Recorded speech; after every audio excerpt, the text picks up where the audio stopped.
वो कभी जुर्म के दुनिया के शहंशाह रहे, लेकिन राजनीति में आए तो ऐसा खेल खेला कि बड़े बड़ों को मात दे दी। नमस्कार, फुल एंड फाइनल का 9वां एपिसोड। और इसमें कुछ खास व्यक्ति जो वर्तमान में जिसे विधानसभा के अंदर मिट्टी में मिलाने की बात कही गई है उसी को लेकर है। सही समझे आप, मुख्तार अंसारी पर ही है। उत्तर प्रदेश गवाह रहा है कि कई ऐसे बाहुबली नेताओं का जिनका नेता जितना राजनीति से है उतना ही अपराध से भी है। ये बात दूसरी है कि अपराध साबित हुआ या नहीं, वो जेल में है या बाहर, लेकिन ऐसे नेताओं पर हत्या, लूटपाट, किडनैपिंग जैसे बड़े बड़े आरोप लगते ही रहे। सियासत के इन्हीं बाहुबलियों पर हम लेकर आए हैं एक सीरीज।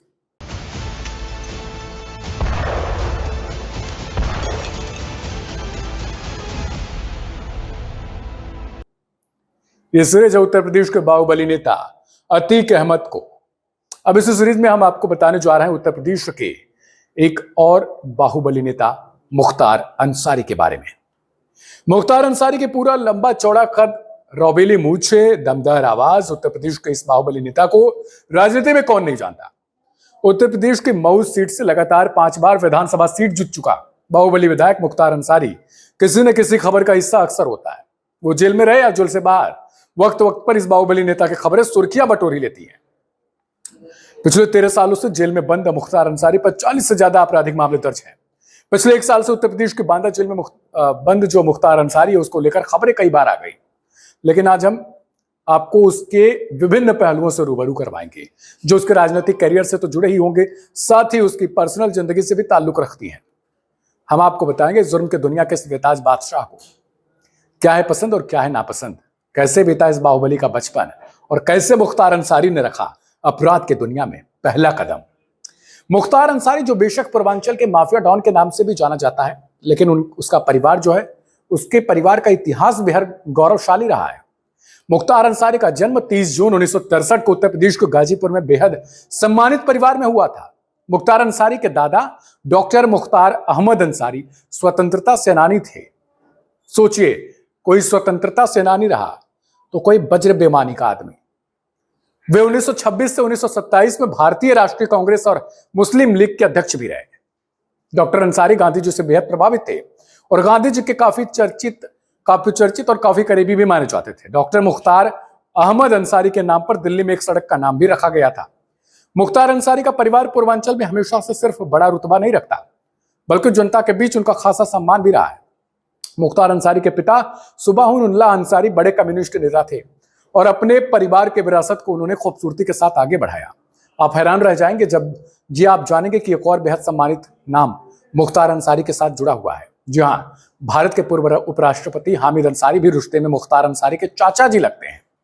लेकिन हामिद अंसारी को भी मैं रूबरू करा दूं कि कुछ दिन पहले जब उन्होंने गद्दी छोड़ी थी उपराष्ट्रपति की, उन्हें भी भारत में डर लगने लगा था।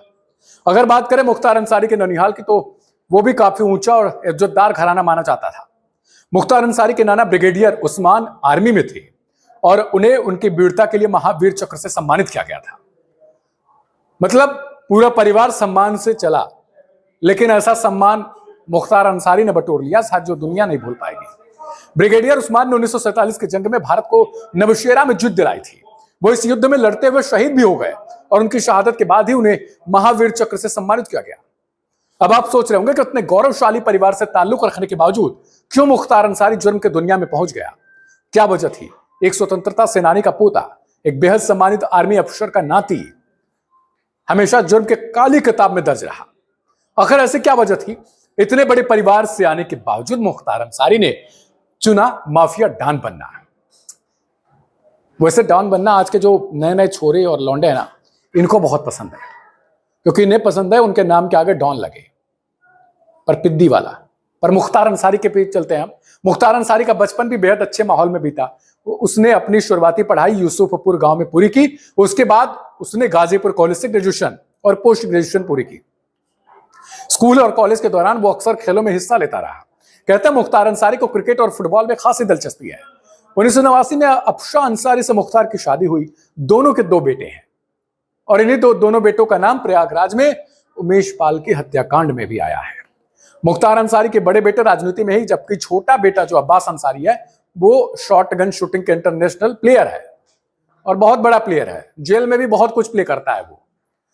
और अभी कुछ दिन पहले भी आपको पता होगा कि चर्चाओं में उसकी बहू भी रही है, जो पहुंच जाती थी रोज मिलने, घंटों बिताती थी जेल के अंदर, और जेल का जो प्रशासन था वो मानो कि आगे पीछे आरती लेके खड़ा हो कि किसी दबंग की बीवी आई है।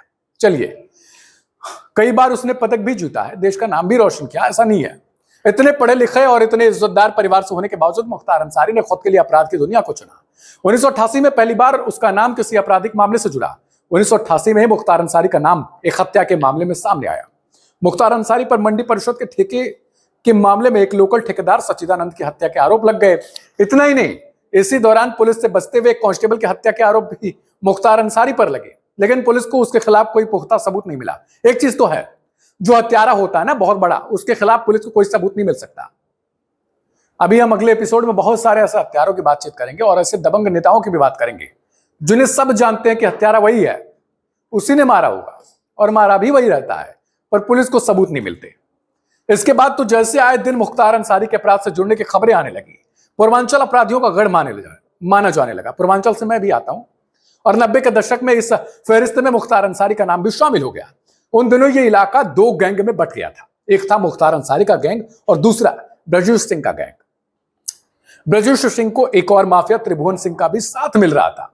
ब्रजेश सिंह और त्रिभुवन मुख्तार अंसारी के सबसे बड़े दुश्मन बन चुके थे। जमीनी ठेकों को लेकर अक्सर दोनों के गैंग में कई सालों तक खूनी खेल चलता रहा। 2001 में ब्रजेश सिंह ने मुख्तार अंसारी के काफिले पर जानलेवा हमला भी कर दिया। बाद में इस मामले में ब्रजेश सिंह को 12 साल तक जेल में रहना पड़ा। इस मामले में इसी साल ब्रजेश को जेल से सशर्त जमानत देकर रिहा किया गया है। अभी कुछ दिन पहले यह खबर आई थी। गाजीपुर, मऊ, बनारस, इन सभी इलाकों में मुख्तार ने अपना दबदबा कायम कर लिया। कुछ ही सालों में उनका गैंग काफी मजबूत हो गया था। कहा जाता है कि एक तरफ मुख्तार अंसारी अंडरग्राउंड होकर अवैध असंवैधानिक कामों से जबरदस्त पैसा बना रहा था और जमीन कब्जा, शराब के ठेके, रेलवे ठेकेदारी, खनन जैसे कई अवैधानिक कामों में उसका कब्जा बढ़ रहा था, तो वही दूसरी तरफ वो आम जनता की मदद करके अपनी छवि सुधारने का भी काम कर रहा था। यानी दूसरे को, एक को लूटो तो दूसरे को भर दो। मुख्तार अंसारी ने राजनीति में आने का मन बना लिया। अंसारी परिवार पूर्वांचल में अच्छा खासा रुतबा रखता था और साथ ही मुख्तार अंसारी ने भी गरीब लोगों को बीच अपनी जो है छवि रॉबिन हुड वाली बना ली। रॉबिन हुड याद होगा। इसलिए 1996 में बहुजन समाज पार्टी की तरफ से मऊ सीट से मुख्तार अंसारी ने विधानसभा चुनाव लड़ा। अब एक चीज मुझे बताइए, मायावती को लेकर आज कहा जाता है कि मायावती की सरकार में जो गुंडे माफिया थे बड़े कम थे, अपराध भी कम हो गया था, पर सबसे बड़ा अपराधी सारे अपराधों की जड़ बनता जा रहा था वो था मुख्तार अंसारी। जब वहां से वो विधानसभा चुनाव लड़ा, एंट्री मारता है बहुजन समाज पार्टी से। अंसारी ने इस चुनाव में जीत दर्ज की और इस तरफ पूर्वांचल का यह भूमाफिया अपराध की दुनिया से राजनीति में प्रवेश कर चुका था। मुख्तार अंसारी हर बार मऊ सीट से ही चुनाव लड़ता रहा और यहां से 5 बार लगातार विधायक भी चुना गया। 2002 और 2007 में मुख्तार अंसारी ने मऊ से ही निर्दलीय चुनाव लड़ा और उसमें भी जीत हासिल कर ली। विधानसभा की सीट वो जीत ही रहा था। 2009 में बीएसपी ने मुख्तार को और कृपा कर दी। लोकसभा वाराणसी सीट पर अपनी किस्मत आजमाने की सोची, लेकिन इस बार जो किस्मत उसका साथ नहीं दिया और वो अपना पहला लोकसभा चुनाव हार गया। 2012 में मुख्तार अंसारी ने कौमी एकता दल के नाम से एक नई पार्टी बना ली। इसी पार्टी से उसने विधानसभा चुनाव में जीत हासिल की। 2017 में एक बार फिर मुख्तार अंसारी ने बीएसपी का रुख किया और मऊ से फिर विधायक चुन लिया गया। 1996 में बेशक मुख्तार अंसारी राजनीति में आ गया, लेकिन अपराध से उसने नाता नहीं तोड़ा था। राजनीति में आया तो जो राजनीति में आएगा तो पहले तो सोच लीजिए, अगर वो अपराध की दुनिया में और राजनीति में कदम रख लेता है तो ऐसा मत सोचिएगा कि घड़ी वॉशिंग पाउडर उसे धुल के भेज रही है।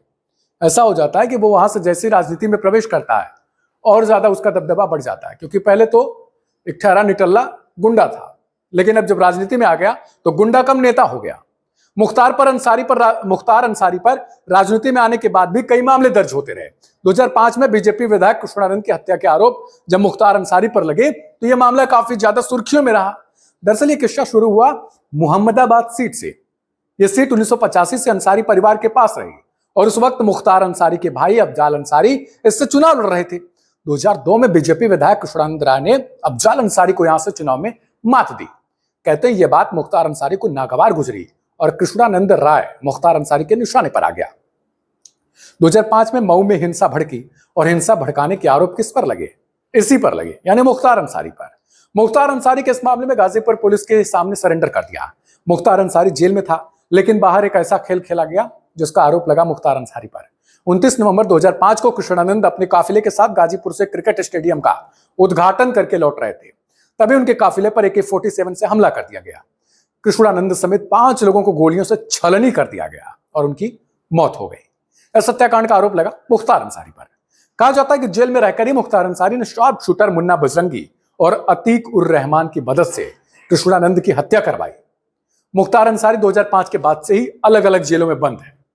जेल में तो रहता है, चुनाव भी लड़ता रहता है, बाकायदा उसे सीट भी मिल जाती है, लेकिन उसके अलावा मर्डर भी करता फिरता है। पहले उसे गाजीपुर जेल में रखा गया, उसके बाद मथुरा, आगरा, बांदा समेत कई ऐसे जेल हैं। अब यूपी के कोई ऐसे जेल नहीं छूटने वाले जिसमें मुख्तार को एक बार भेजा न जाए। लेकिन बावजूद इसके पूर्वांचल में उसका दबदबा कायम रहा। अपनी सुरक्षा की मांग को लेकर वो कुछ समय तक पंजाब की रोपड़ जेल में भी रहा। रोपड़ जेल में तो मुख्तार अंसारी की VIP ट्रीटमेंट देने की खबरें सामने आई थी। कहा जा रहा था कि खुद कई जेल अधिकारी मुख्तार अंसारी के तीमारदारी में लगे हुए थे। हालांकि बाद में एक बार फिर उसे बांदा जेल में ही भेज दिया गया। मुख्तार जिस भी जेल में रहा, राजनीति की विरासत वहीं से बिछाता रहा। वो जेल से ही पूर्वांचल की राजनीति में अपना खेल खेलता रहा। अपने बेटे और भाई दोनों को सीट दिलवाने में मुख्तार अंसारी का ही हाथ है। हालांकि पिछले कुछ सालों में जब से BJP की सरकार आई, मुख्तार अंसारी की मुसीबतें बढ़ती गई। उत्तर प्रदेश सरकार ने मुख्तार अंसारी और उसके पूरे गैंग पर शिकंजा कसना शुरू कर दिया। उनकी करोड़ों रुपए की अवैध संपत्ति को जब्त कर लिया गया, जबकि इस गैंग से कई गुर्गे अलग अलग आरोपों में जेल में बंद हैं। मुख्तार अंसारी के भाई अफजाल अंसारी और बहनोई एजाजुल की अवैध संपत्ति को भी जब्त किया गया। अफजाल अंसारी और एजाजुल पर भी 2007 में ही कृष्णानंद हत्याकांड में गैंगस्टर एक्ट के तहत केस दर्ज किया गया था। ये तो मैंने उसके पूरी स्टोरी बता दी आपको। अब आपको चुनना है कि मुख्तार अंसारी कैसा रहा अब तक का उसका सफर, और कैसे उसने राजनीति में कदम रखा। वहां से रोपड़ जेल में पंजाब गया, और 2-3 महीने पहले ही अभी आपको याद होगा कि जब बाबा ने कहा भाई रोपड़ जेल में तो नहीं रहना, इसे आना यूपी में ही, और तब उसे डर लग रहा था कि कहीं ऐसा ना हो कि पंजाब से यूपी शिफ्ट होते समय गाड़ी न पलट जाए। लेकिन अब जब से प्रयागराज का कांड हुआ है, तभी से बाबा के फिर से एक बार निशाने पर आ गया है। कल विधानसभा में भी आपने देखा होगा किस तरीके से योगी आदित्यनाथ ने अखिलेश यादव के एक सवाल का जवाब देते हुए कहा कि जो भी माफिया है उसे मिट्टी में मिला दूंगा, छोड़ूंगा नहीं। तो मैं मिट्टी मिलने का इंतजार है, और मैं समझूंगा कि जल्दी ऐसा एपिसोड आ जाए जिसमें मिट्टी में मिले तो मैं आपके लिए लेकर आऊं। खैर, इस एपिसोड से आपको क्या कुछ लगा वो कमेंट करके जरूर बताइएगा। और मिट्टी में मिलाने का जो राह है वो मैं भी देख रहा हूं, आप भी देख रहे होंगे। नमस्कार।